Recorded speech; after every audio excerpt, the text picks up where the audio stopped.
ما كان محمد أبا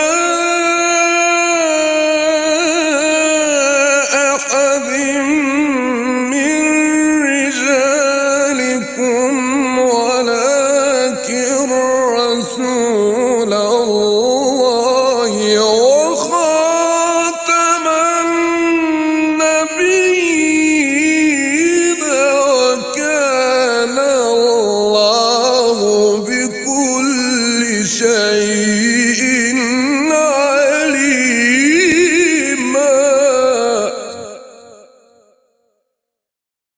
يا أيها الذين آمنوا